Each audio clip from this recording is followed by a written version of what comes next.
My bitch is bad and bougie, bad. Cooking up dope with a Uzi. My niggas. Y'all, I hate that song. Like, I hate that song with a passion. I have no idea what he's talking about. I honestly feel like music is just going to hell and back, but that's a whole nother discussion that I will not talk about. Point of the matter is, nowadays everybody wants to be bad and bougie, and I frankly find that very ironic, because nobody and their mom wanted to be classified as bougie just a couple years ago, but just because Migos was like, oh, you bougie, now all of a sudden you just want to be bad and bougie. Stop. You know you ain't got a bougie bone in your body, but I mean, whatever, we'll go with it. Since we are on this whole detox and really trying to get ourselves together and ready for summertime, and that's just not on the outside, the inside as well, I wanted to really discuss just finances. Finances. Nobody really likes talking about finances because it's probably like the bane of your existence. We never feel like we make enough money, and we never feel like we're on the exact level that we need to be on when it comes to money, and it just sucks. And I was to the point where I just hated looking at my account, because it was just like, dang nabbit, I know I had more money in there than I did.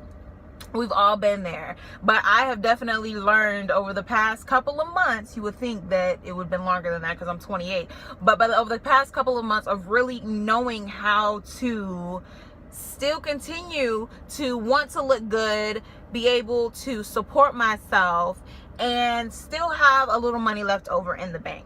So first things first, ladies, gentlemen too, there's absolutely nothing wrong with wanting to look good. There's nothing wrong with wanting to dress to impress and feel good about what you put on, and I'm right there with you, okay? See, my problem is I don't have just one thing I'm addicted to. I like the bags, the clothes, the shoes, the purses, the jewelry, you name it. I like it, okay? But my account doesn't like that.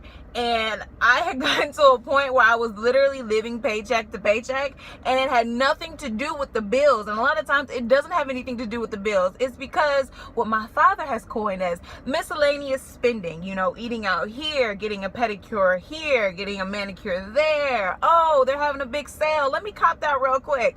That's where the problem comes in. And there's nothing good that comes from looking good when you're going out and trying to impress the gram with what you have on, when there's probably about $25 sitting in your account and you just got paid maybe 3 or 4 days ago. No shade, because boo-boo, I've been there before. And then when you look at that account, it's like, God dog, half these bills haven't even cleared, but you bad and bougie though. You cute for the gram. We need to stop that. We really need to get it under control to the point where we are able to pay our bills, put some money in savings, not even splurge, but maybe get that one shirt or that one pair of shoes for the month and be done with it. Now, there are some people that can't splurge every single time they get paid. More power to you where you work. Can I get a job? But the problem is that we've racked up all of this maybe credit card debt or erroneous debt because we're trying to look so good and impress people within our circle, or stunt for the gram when you don't even have it like that. Like, stop. Half the people you're trying to impress and look good for are just as broke as you are. So both y'all around here stunting on each other, but you really don't have anything. Where are your assets? Where are the things that you're really saving up for? So I was really thinking about this, and I'm like, how can I utilize what I've learned over the past couple months, maybe a year or so, and really start showing women, men in general around my age range and even younger, that there's ways to look good on a budget. So first things first, the B word. Nobody likes the budget. I don't know anybody that likes the budget, and maybe they do because they've just mastered the concept of it. But a budget is just like, it makes you have discipline. And if you're like me, discipline, you just want to do what you want to do. But then that's probably why my account was looking the way that it was looking. So you want to build a budget, and not everybody knows how to do it. Some people like to do a monthly budget. Some people like to do a weekly budget. Myself, I get paid the beginning of the month and the middle of the month. So I like to break my budget up bi-weekly. I like to know what I have to spend in the first of the month, and then what do I have to spend the latter part of the month.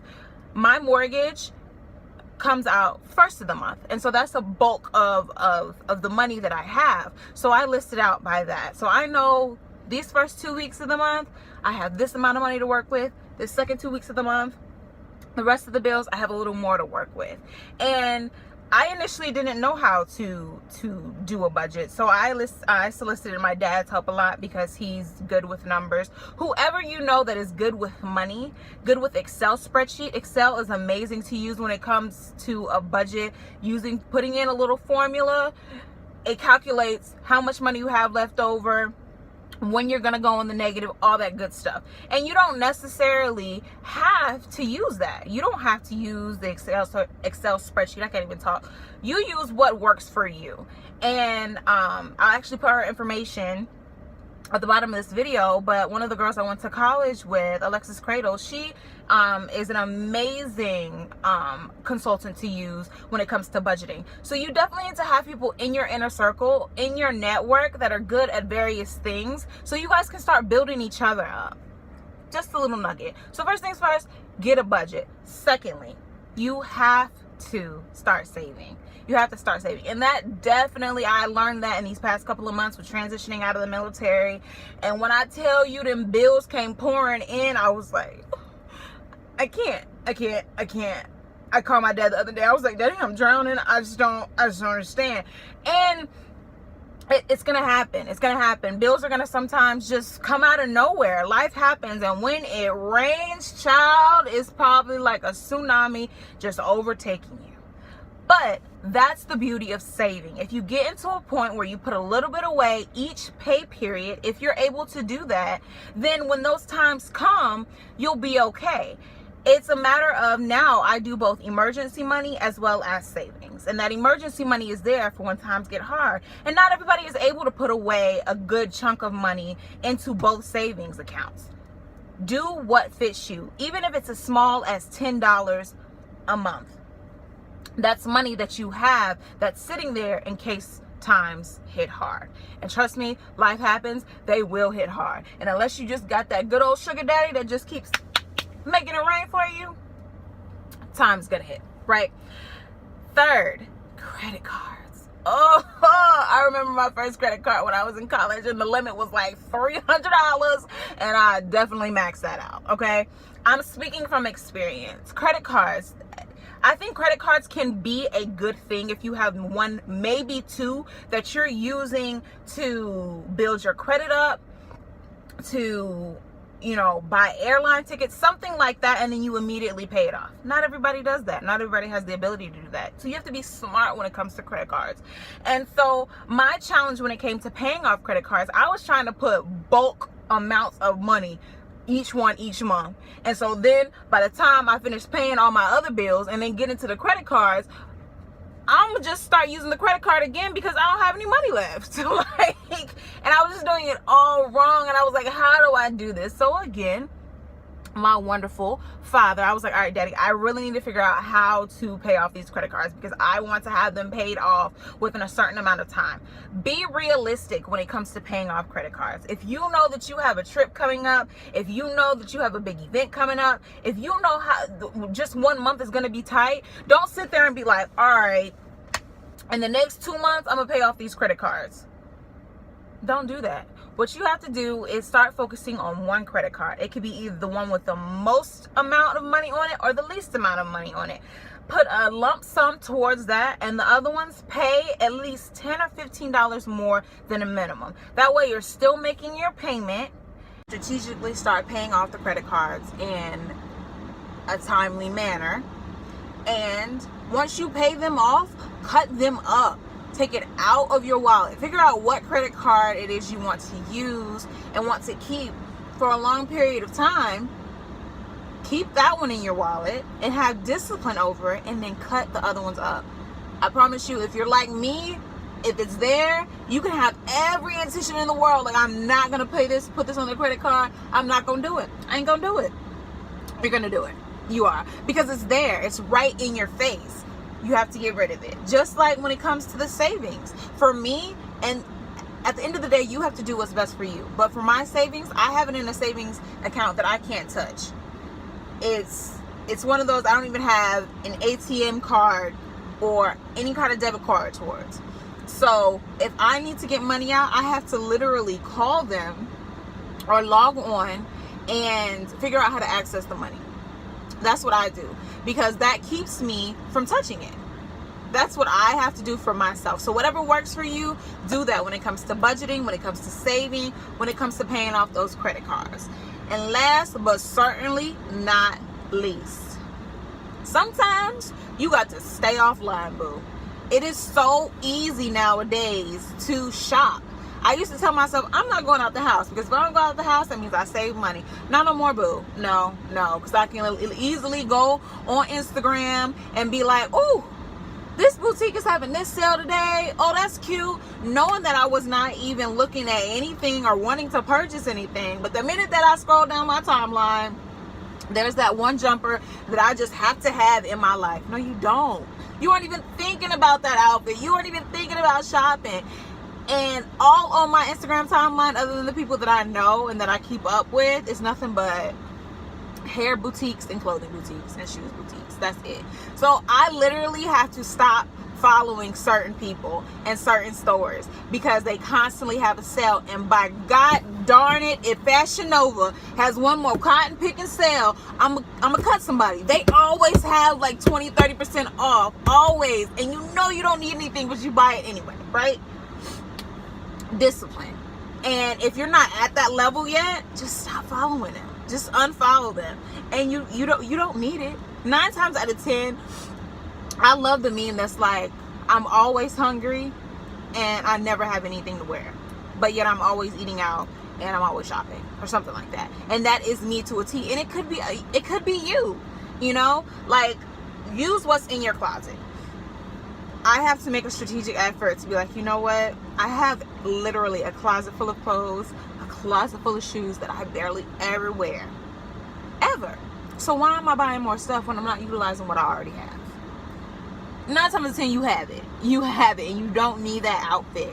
Start saving for a rainy day. I guarantee you, if you just took 1 month and did not spend on anything except for the necessities, and the money you have left over, start putting that in savings, you'd be surprised. You would be surprised how much money you actually have, because it's honestly probably not the bills that are weighing you down. It's all the wants and things that we think we need and we really don't, that's weighing you down. So be sure to start budgeting. Be sure to start saving for a rainy day. Be sure to pick one credit card, start paying it off, and then start working on the other ones. And cut it. Stop following all those boutiques. Stop going into those stores, because you tempt yourself and you make yourself feel bad. And I know I've been there to where I just want to do some retail therapy and just like make myself feel better. But it feels terrible at the end of a pay period and you're sitting there waiting to get paid again. That's a terrible feeling, and you don't have to be that way. You really don't. Start taking care of your finances now, and it'll be so much easier. And I promise you, I am not talking about anything that I have not been through, that I am not living. So do what you gotta do, boo-boo. Trust me, we here. I'm right there with you. But as always, be sure to follow the rest of the detox topics that we have coming in April. It's going to be great. It's going to make for an amazing summer and the rest of the year. Be sure that you're following those goals. And I also started doing something new. I started doing quarterly goals. So it helps you break them up a little bit more and have those short-term goals that you're really trying to, I can't even talk. Those short-term goals that you're really trying to work on. So I'll be sharing that on the website as well, and I will be listing different consultants that can help you out when it comes to your budget and saving, as well as different websites that I've used to really start saving and paying off my credit cards. And there will also be a written list of all these topics that I talked about in case you missed it or you want to share with a friend. So in your spare time, let them know that they can go to www.jmonetspeaks.com and catch everything that they missed. While they're over there, be sure to subscribe, tell a friend to tell a friend, and remember, I'm here for you if nobody else is. I'll catch you next time right here in the driver's seat. Until next time, mwah, I holla.